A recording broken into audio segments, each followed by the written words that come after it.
Welcome to Recap Realm, where we dive back into the gripping saga of a man thought to be lost forever. Tyler Rake drifts beneath the murky waters of Dhaka, yet even death pauses before claiming a spirit tempered by relentless trials.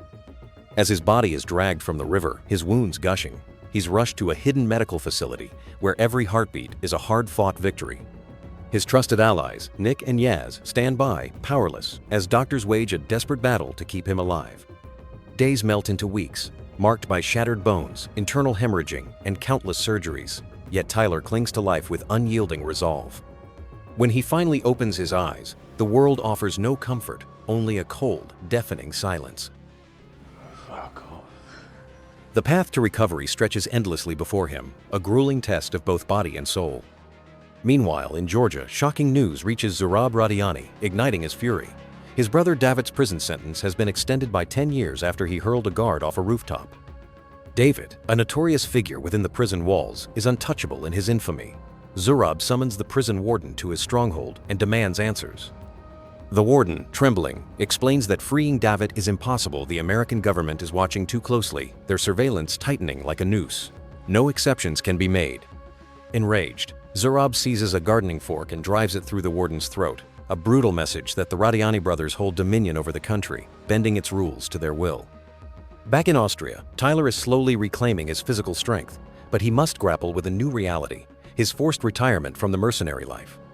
Nick and Yaz relocate him to a secluded cabin nestled in the snow-draped mountains, a stark contrast to the chaos he once thrived in. Nick and Yaz, ever loyal, provide a list of activities to lift his spirits, simple tasks to ground him in this new existence, but the world remains a distant echo. With a brace strapped to his leg and pain carved into every step, Tyler embarks on a slow, arduous journey towards some semblance of normalcy. He fishes in solitude by the icy stream. Memories flicker like dying coals, his young son's laughter, the fateful bridge in Dhaka, the relentless chaos of his former life. They refuse to fade, clawing at his mind. For a man like Tyler, forged in violence and loss, peace is an elusive stranger, a fleeting shadow that never lingers. And for someone whose life has been defined by survival, peace is a fragile illusion, destined to shatter. Meanwhile, David Radiani, a feared enforcer of the Nagazi crime syndicate, lives with his family in an unusual arrangement. His wife, Ketevin, stands in stark opposition to his ruthless ways. She argues fiercely with David, her voice trembling with resolve, desperate to keep her son Sandro and his sibling from being molded into the same brutal mold as their father. Unbeknownst to them, young Sandro overhears their heated exchange from the shadows, his heart heavy with the weight of their fractured family. Approaching his mother, he offers quiet words of comfort, his small hand grasping hers, a gesture of love amid the cold prison walls, hoping to ease her fears. Back in Austria, a mysterious visitor arrives at Tyler Rake's secluded cabin, shattering the fragile calm of his recovery. The stranger is an old friend of Mia, Tyler's ex-wife, and her message carries the weight of despair. Mia's sister, Ketevin, along with her 2 children. The visitor's plea is urgent and heart-wrenching. Extract Ketevin and her children. She explains the Radiani brothers' dominance. David and Zurab, whose path to power was not chosen but inherited, a dark legacy they've honed to perfection, mastering every facet of control, from intimidation to bloodshed, to rule Georgia with an iron fist. Tyler listens in silence. This mission is not just another job, it's deeply personal. Without uttering a word, Tyler nods, his decision made. He reaches out to Nick, his steadfast partner, and persuades her to join him on this perilous operation. Determined to reclaim his former strength, he dives into grueling workouts, pushing his battered body to its limits. Each lift, each sprint, each bead of sweat is a step toward resurrecting the warrior he once was, preparing for a mission that will test not just his skills, but the very core of his being. Tyler reunites with Nick and Yaz, his trusted comrades, infiltrating a heavily fortified Georgian prison during a live riot to extract Ketevin and her 2 children, then escaping without a trace. Meanwhile, a rogue prison guard, secretly aiding their cause, marks their entry and exit routes with chalk visible only under ultraviolet light and disables the surveillance cameras. He grants Tyler a narrow 5-minute window for the extraction before cutting the power, plunging the prison into darkness. Tyler follows the glowing markers to the cell where Ketevin and her children, Sandro and his younger sister, are held. He urges them to follow, but Sandro hesitates, his eyes clouded with doubt and fear, wary of this stranger in the chaos, but plans unravel fast. David Radiani, the prison's ruthless overlord, spots Tyler's silhouette in the flickering shadows.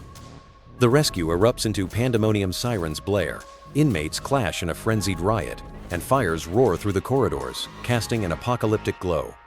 Amid the bedlam, Tyler prioritizes the children's safety, guiding Sandro and his sister through the melee with fierce determination. Suddenly, David charges, landing a brutal blow that sends Tyler reeling. Kevin lunges to intervene, pleading with her husband, but David strikes her down. In a desperate act, Tyler drives his dagger into David, but it's Kevin who delivers the final brutal blow, ending her husband's reign of terror. The violence is far from over. As alarms scream, Tyler, Kevin, and the children sprint toward freedom. Outside, a getaway vehicle idles, ready to whisk them away. Tyler, hyper-aware of the dangers, shields Kevin from rioting prisoners and vengeful guards, his instincts honed by years of battle. They reach the vehicle. Tyler, Nick, Yaz, and the family speed off, escaping the prison's clutches, but the fight is not over. David's loyal army pursues them, hell-bent on vengeance. Tyler and his team fend off the onslaught, their skills pushed to the limit. They board a moving train for cover, but 2 helicopters swarm, guns blazing. The attackers take out several of Nick's associates, but she fights back with ferocious tenacity.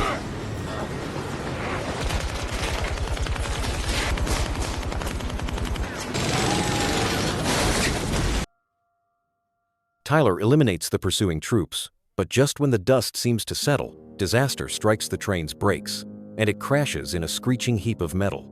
Scrambling from the wreckage, Tyler quickly hands the injured young girl to an associate for urgent first aid, her small frame bruised from the impact. Sandro, seething with grief and confusion, accuses Tyler of killing his father, his voice thick with betrayal. In the shadowed heart of the Nagazi criminal empire, Zurab Radiani, the true mastermind behind its reign of terror, learns of his brother David's death. He issues a chilling command to his loyal soldiers: hunt down Tyler Rake, destroy everything he holds dear, and bring him Sandro.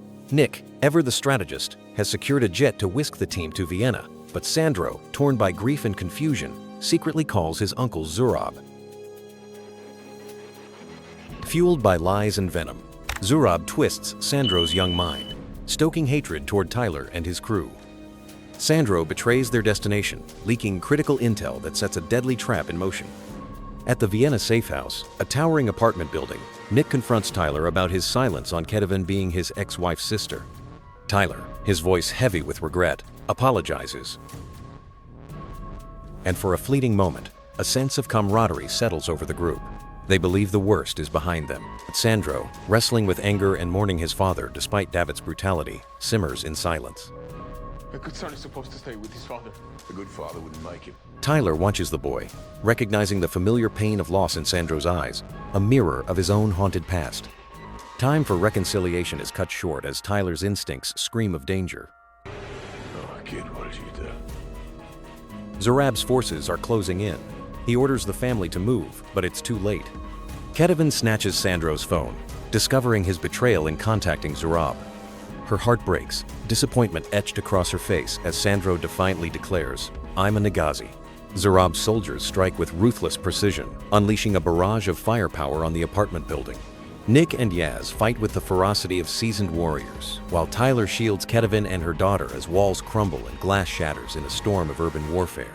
A police helicopter swoops in, cutting down most of Zurab's men, but Zurab, undeterred, downs it with a single devastating shot. Amid the chaos, Tyler spots Nick teetering on the edge of the tower, about to fall. He swiftly dispatches his attackers and risks everything to save her, gripping her hand as Zurab shoots his arm. Tyler refuses to let go, and Nick, regaining her footing, shatters a glass panel. In a brutal showdown, Tyler faces Zurab head-on. You've got to see this movie for the intensity of this fight. Gaining the upper hand, Tyler rushes to regroup with the team on the roof, but Zurab reappears, shooting Yaz in the back.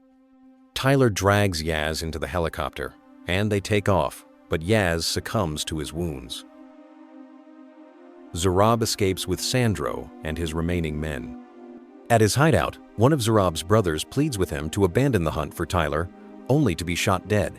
Sandro, witnessing the violence, panics, his loyalty to his uncle shaken. Meanwhile, in a quiet moment of reprieve, Tyler's ex-wife, Mia, reunites with her sister Kevin and her children, their embrace filled with relief and unspoken pain. Later, Mia approaches Tyler, her eyes heavy with shared history. In a raw, heartfelt moment, he apologizes for his absence during their son's final days, the weight of that loss still etched in his voice. As they linger in their conversation, grappling with old wounds, Tyler's phone buzzes sharply. It's Zurab, summoning Tyler to a final showdown. Without hesitation, Tyler gathers an arsenal of weapons.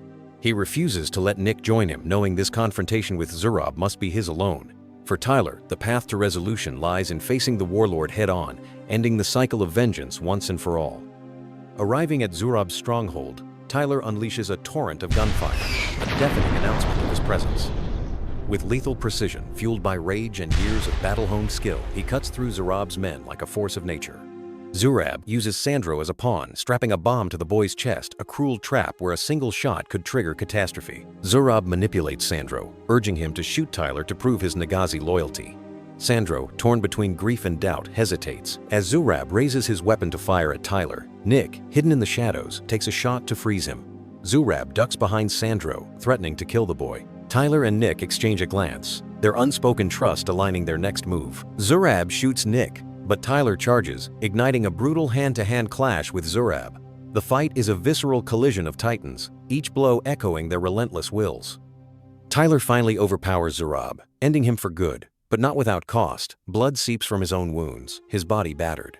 Tyler rushes to Nick, desperate to save her, but her injuries are too grave. Police sirens wail as authorities swarm the scene, and Tyler and Nick are taken into custody. Yet, amidst the chaos, Tyler finds a rare moment of peace, his mission complete. Time passes in the quiet confines of a prison cell. Mia visits, not to dwell on past pain, but to share a revelation. Their son, before his death, was proud of Tyler's mission in Afghanistan to save lives. The words lift a burden from Tyler's soul, brightening his spirit.